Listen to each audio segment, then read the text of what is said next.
From Washington, this is VOA News.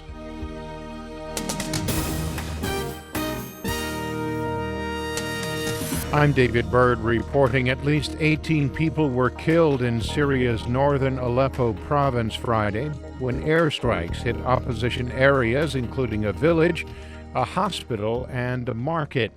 The air raids hit the only hospital for women and children in the town of Kafr Hamra, killing 2 staffers. The town is near the northern front line in Aleppo, where government troops have virtually surrounded 300,000 residents. Meanwhile, Syrian Democratic Forces say they've seized full control of the Islamic State stronghold of Manbij near the Turkish border. A spokesman for the SDF told Reuters its forces were sweeping the city after the last Islamic State militants in the city fled.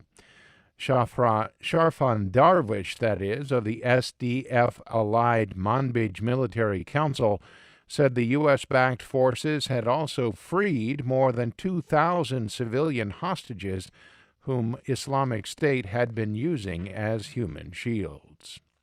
The U.S. Department of Defense says that prominent Islamic State leader Hafiz Saeed Khan was killed in an airstrike last month in Afghanistan.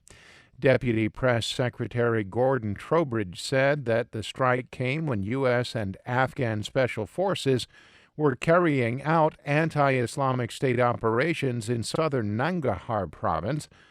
Trowbridge said Saeed was known to directly participate in attacks against U.S. and coalition forces, and the action of his network terrorized Afghans. Last July, Afghan authorities erroneously reported that Saeed Khan had been killed by a drone strike in Nangarhar. However, Afghanistan's ambassador said Friday he had seen confirmation of Saeed's death from Afghan security forces. For more, visit our website. This is VOA News. Republican presidential candidate Donald Trump was stumping in Pennsylvania on Friday, repeating his claim that he was being sarcastic when he called President Obama the founder of the Islamic State group. Speaking at a rally in Erie, Pennsylvania Friday, Trump accused the U.S. media of blowing his statement out of proportion. So they knew I was being sarcastic, but now they're analyzing. Did I really mean that? How could I say that? These people are the lowest form of life, I'm telling you. Trump has drawn criticism from Democrats this week for falsely claiming that President Obama helped start the notorious extremist group. But the Republican candidate had initially doubled down on his remarks, repeating the claim several times without any sense he was joking. Trump's campaign has placed strong emphasis on winning Pennsylvania, which last went for a Republican candidate in 1988. Democratic presidential candidate Hillary Clinton has released her 2015 tax returns, which show that she and her husband, former President Bill Clinton, earned more than $10.5 million last year. The bulk of their income, more than $6 million, came from speaking fees for appearances largely made before Hillary Clinton launched her campaign last April. The couple gave more than $1 million to charity. The release is part of the Democratic candidate's efforts to undercut her opponent, Republican Donald Trump. So far, Trump has refused to release his tax returns because they are under audit.